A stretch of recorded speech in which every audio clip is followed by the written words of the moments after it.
Sometimes, what you believe to be your greatest flaw is actually a calling for something much deeper, something you haven't yet dared to face. Because deep down, there's an uncomfortable truth hidden behind all self-criticism. It's not just judgment, it's a desperate attempt to protect a part of you that has already been hurt too much. Carl Jung once said that everything we deny in ourselves doesn't disappear. It just hides in the shadow, waiting to be recognized. And it's precisely there, in the forgotten regions of the psyche, that the most liberating truths reside. But almost no one is ready to see them, because it takes courage. It takes silence. It takes a confrontation with what you most try to hide, even from yourself. There's something few people understand about this. It's not the mistake that hurts. It's the meaning you give it, the way you see yourself in the mirror of your own mind. And that's where everything begins to change. Because what you criticize in yourself, what you call weak or not enough, might actually be the very wound that is crying out for care, for compassion, for healing. Throughout this video, you'll come into contact with layers of your psyche you may have never visited. We will pass through the walls of internal rejection, touch the roots of self-criticism, and discover behind it all a forgotten desire to love yourself, but not just in any way. In the way of someone who is rescuing something sacred that was left behind. This won't be a video full of ready-made answers. It will be an invitation to look differently at what has always been there. A space of listening, of silence, of perception. Because sometimes true revolution begins when we stop running from ourselves. And in the end, you may realize that what you judged most harshly in yourself was exactly what most needed your love. What we do not face in ourselves will eventually appear in our lives as fate. Carl Jung. Self-criticism is born quietly, like a subtle voice that whispers, "You could have done better." At first, it seems like just a desire to improve. But over time, it becomes a distorted mirror, where every attempt at growth gets entangled with guilt and inadequacy.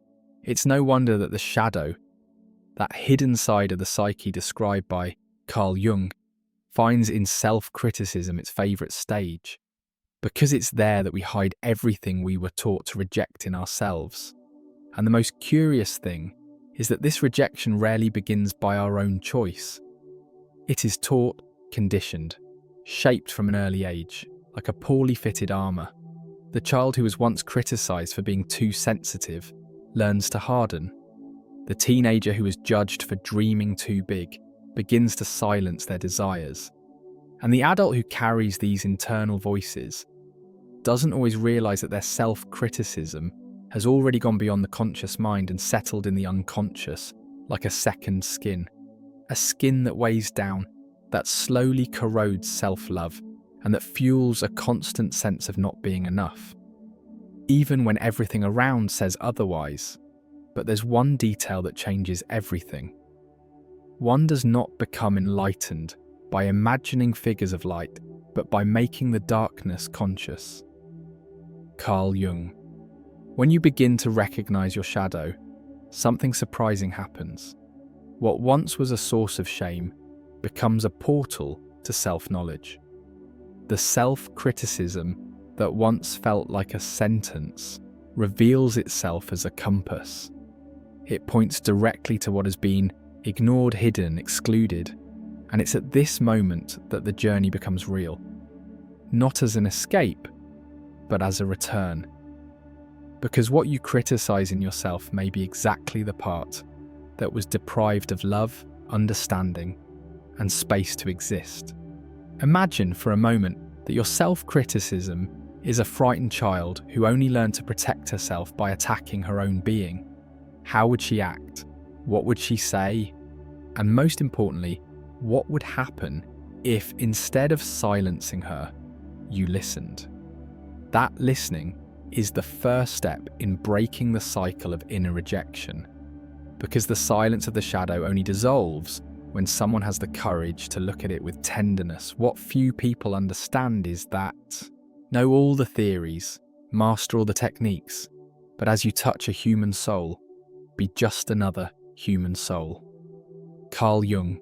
There is no technique more powerful than presence.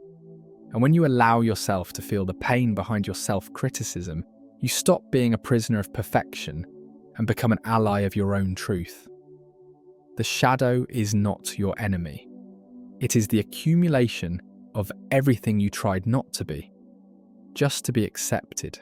But accepting yourself takes courage to disobey those old voices. It means standing in front of the mirror without the filter of guilt. And that in itself is revolutionary. Self-criticism can also be understood as unresolved grief, a farewell you never gave to the versions of yourself that had to die so you could survive. But those versions, they're still there, asking for a new gaze, not to take over your life again, but to be acknowledged as part of your story. Because to deny the shadow is to deny yourself. And there can be no self-love where there is inner division. This brings us to something even deeper. Everything that irritates us about others can lead us to an understanding of ourselves. Carl Jung, self-directed anger rarely begins as rage. It comes disguised, sometimes as frustration, other times as fatigue. But deep down, it pulses with the intensity of a silent war fought within someone who, for too long, tried to be what was expected and failed. Not because they were incapable, but because it's impossible to meet every expectation without losing yourself in the process. That's how this feeling is born. Not as an explosion of fury, but as a build-up of wounds turned inward, as if something inside us had become unworthy of compassion. The truth is, no one feels anger toward themselves by accident. This feeling is learned, cultivated, fed by experiences where we were taught that making mistakes meant failure, that crying meant weakness, that being afraid was unacceptable. Somewhere along the way, you began to become the enemy of your own emotions. And the cruelest part? This anger doesn't show up in screams. It reveals itself in silence, in the harsh looks in the mirror, in the constant internal pressure, in the invisible weight of not allowing yourself to fail, of not allowing yourself to be human. But there is a truth no one talks about. Where love rules, there is no will to power, and where power predominates, love is lacking. One is the shadow of the other. Carl Jung. The anger you feel toward yourself is the shadow of a self-love that was never fully nurtured. And like every denied feeling, it finds ways to manifest where it doesn't belong. In your relationship with your body, with time, with life itself, you become your own oppressor. You create invisible rules for yourself, not realizing those rules are actually prisons. And this is the moment when something must be broken. Not in you, but in the beliefs you inherited about what it means to be worthy of love. This anger is not yours. It was inherited, absorbed, installed like a hidden program running in the background, making you believe you have to punish yourself in order to grow. But punishment has never been a path to the light. Only recognition is. And when you begin to see the origin of that anger, something starts to soften. Because behind that inner scream is a part of you that's simply asking to be heard. This brings us to something even deeper. What we deny in ourselves, we allow others to control. Carl Jung. Rejection, when not understood, becomes an internal prison. And the most subtle and painful hardest part is that, over time, it no longer comes from the outside, but is reproduced within us. We begin to reject ourselves in the same way we were once rejected. We begin to hide from our own being.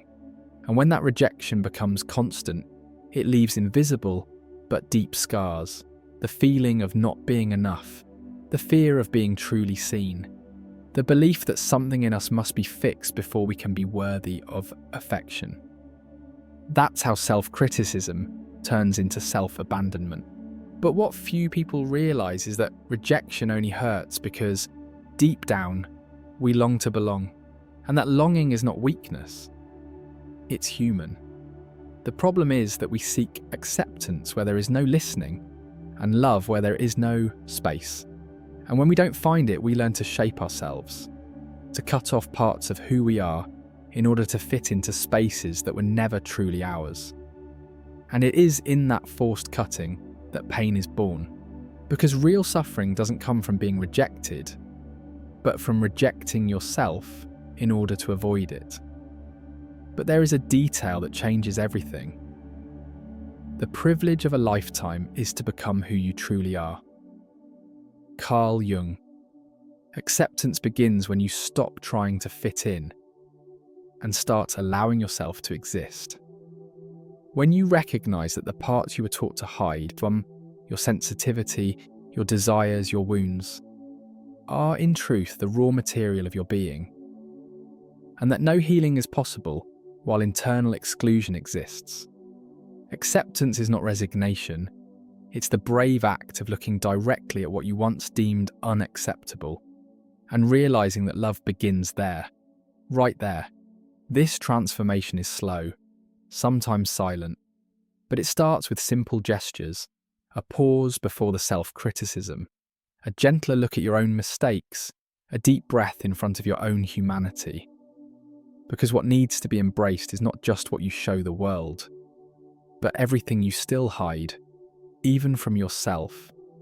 And this requires a surrender that may feel frightening, but sets you free.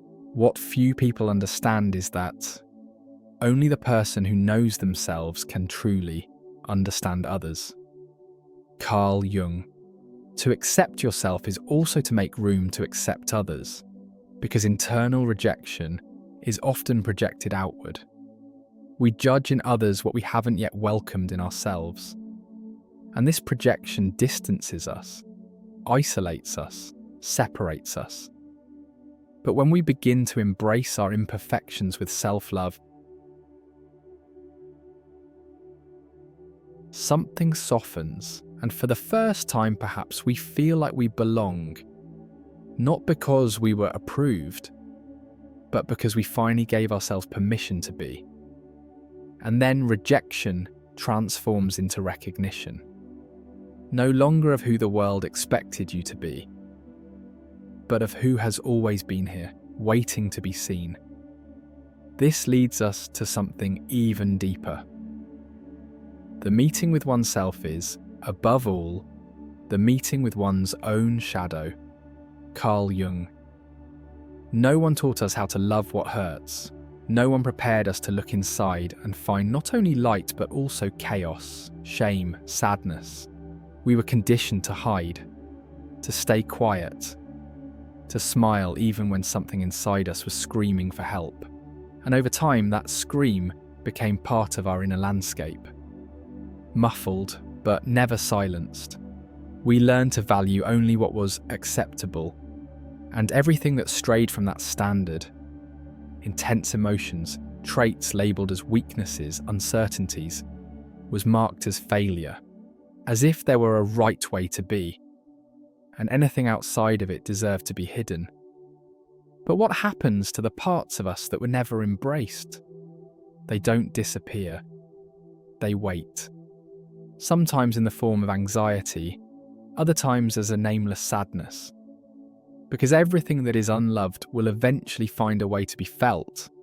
And that's where true self-love begins. When we decide to love not just what we show, but what we hide. When we stop trying to fix ourselves and start trying to understand. And there is one detail that changes everything. What has been separated must be brought back together. Carl Jung. This is the soul's calling, the invitation to wholeness. To love what no one taught us to embrace is first and foremost an act of rebellion. It's refusing the script we were given. It's saying, I see value even in what they told me was wrong with me. It's like gathering the forgotten pieces of yourself and stitching them back together one by one with tenderness.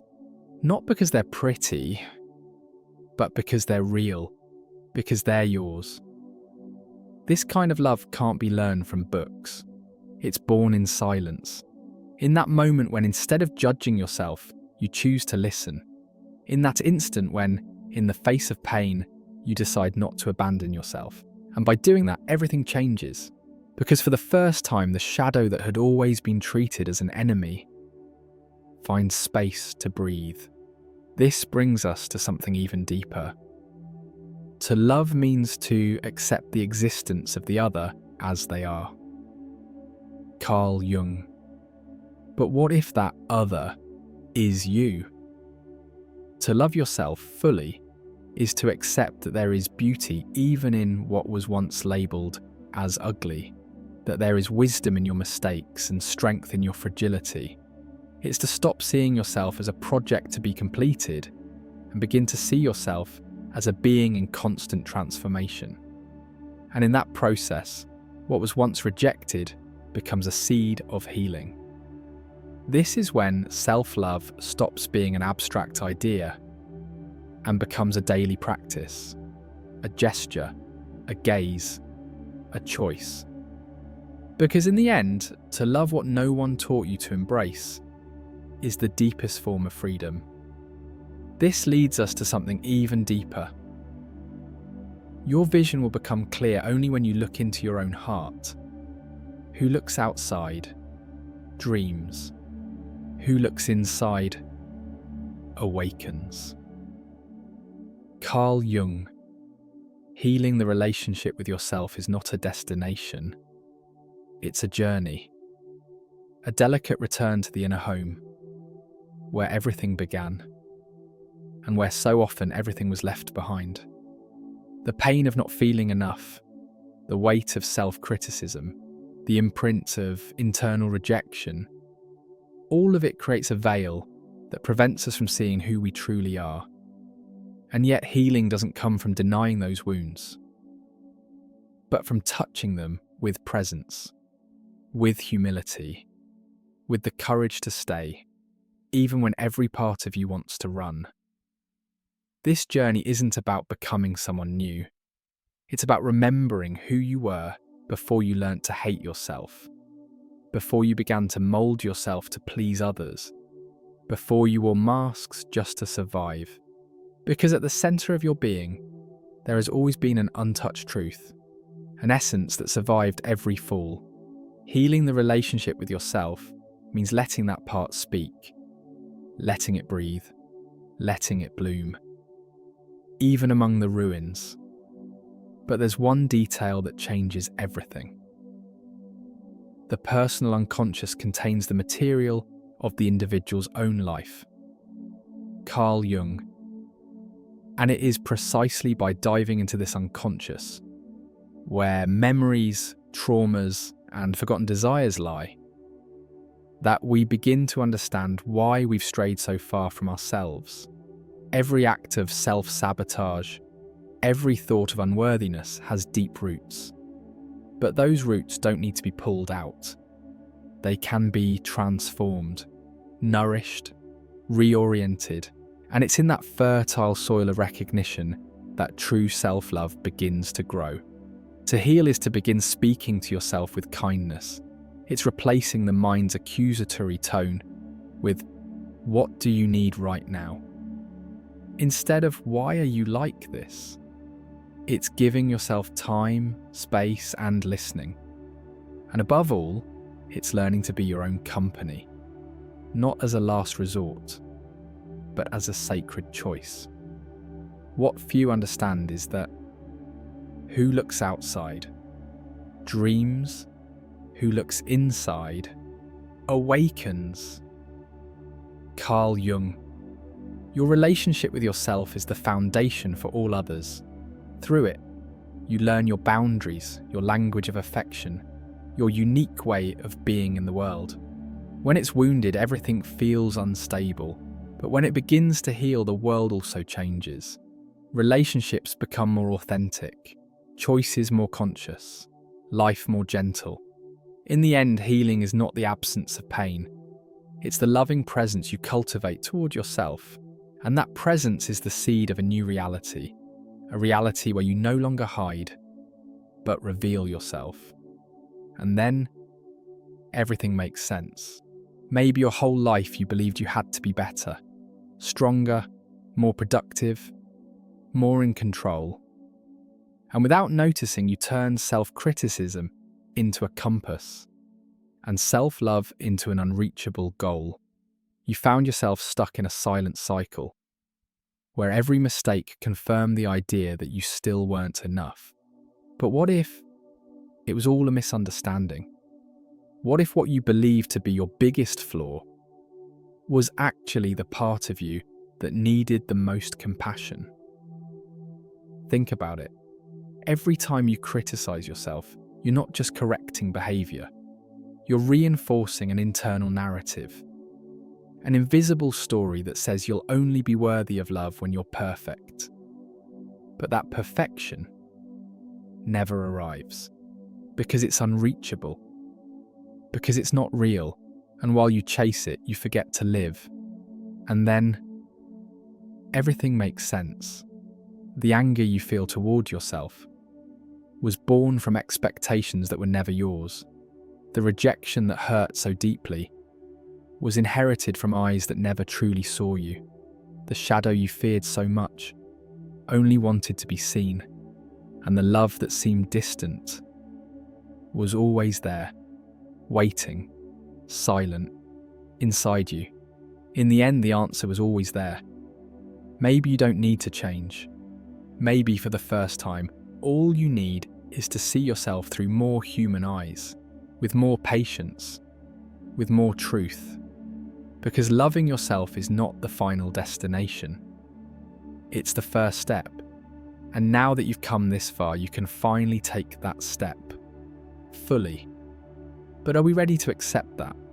If everything you've most criticized in yourself is actually what needed love the most, then maybe you've been seeing yourself through borrowed lenses for far too long. And now for the first time you can return those lenses and finally see with your own eyes, because what you once called a flaw might actually be a call for reconnection, an echo from the parts of you that were silenced, but never stopped existing. Healing isn't about erasing the past. It's about transforming the way you carry it. It's recognizing that your shadows are not enemies, but precious parts of your story. Parts that hold the key to your reconnection with yourself. Self-criticism, when understood, begins to dissolve. Rejection, when embraced, begins to transform. And self-love, when it rises from the center of your pain, becomes unshakable. Now is the time to take the first step. Start putting these ideas into practice today.